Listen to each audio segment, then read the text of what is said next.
The official investigation labeled the incident at Westview Apartments as a mass psychotic episode triggered by isolation and chemical contamination. Hazmat teams found high levels of toxic mold throughout the building, which authorities claimed explained the residents' collective delusions and violent behaviors. Maria Alvarez became the case study that medical journals would debate for years. Under psychiatric care, she maintained her story with unwavering conviction. The attending psychiatrist, Dr. Eleanor Chen, initially diagnosed her with Capgras delusion, the belief that people had been replaced by identical imposters. 6 months into Maria's treatment, Dr. Chen began documenting strange phenomena in her own notes. Her office mirror would occasionally show movements that didn't correspond to the room. Reflective surfaces sometimes displayed brief glimpses of faces, patients who had never entered her office. In her final session recording before her unexplained disappearance, Dr. Chen whispered, "I believe her now. They're using Westview as a seed point. The reflections are spreading beyond the building. I've covered all mirrors in my home, but it's in all reflective surfaces, phone screens, windows, even eyes. They're patient, methodical. If you're listening to this, don't look at Maria Alvarez directly. What looks back isn't her anymore." The new attending physician noted that Maria had made a remarkable recovery, suddenly agreeing that her experiences had been delusions. She was released with a clean bill of health, her eyes now dark and depthless, a smile extending just slightly too wide across her face. Within a year, former residents of Westview had relocated to 12 different cities. In each location, mirror manufacturers reported unexpected increases in product defects, reflections that sometimes moved independently, shadows that didn't match their owners. The explosion that destroyed the central boiler room of Grayson Heights Apartments was attributed to a gas leak. First responders described the scene as unprecedented, with structural damage patterns that engineers couldn't explain. Most disturbing were the walls themselves, which witnesses claimed seemed to bleed and recoil when cut with rescue equipment.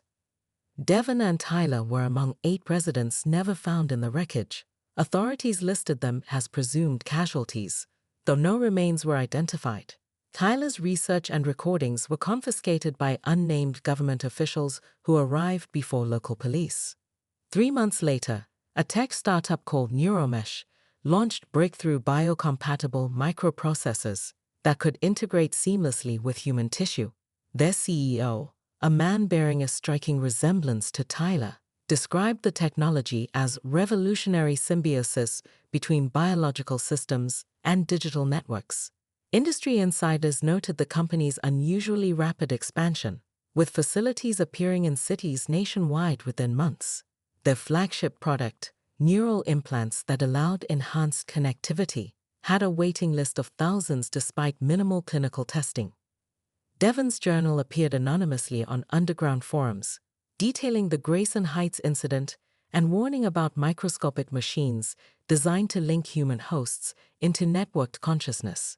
Most dismissed it as conspiracy fiction until users began reporting identical dreams after Neuromesh facilities opened in their cities, dreams of buildings with pulsing walls and voices that whispered, "Integration is inevitable.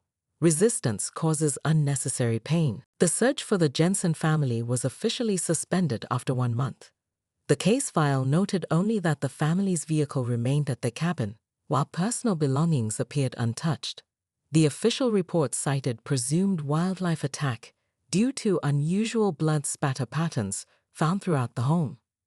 What the report didn't mention was the network of tunnels discovered beneath the property, extending miles into the mountain.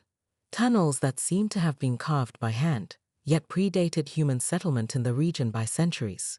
Nor did it reference the samples taken from the black substance found throughout the cabin, which contained unknown organic compounds and microscopic structures that resembled both technological components and primitive nervous systems. 6 months later, the Jensens reappeared at their suburban home.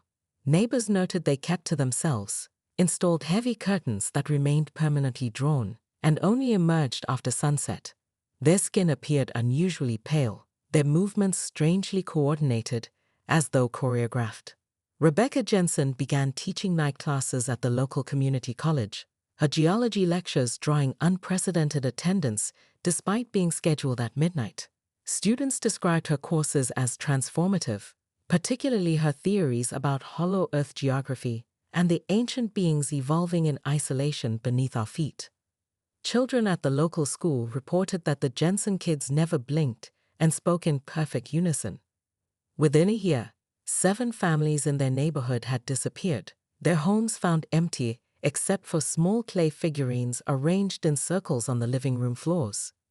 Beneath the original cabin, now abandoned and declared structurally unsafe, the tunnels continue to expand, connecting to municipal water systems, subway networks, and the foundations of high-rise apartments in the nearest city.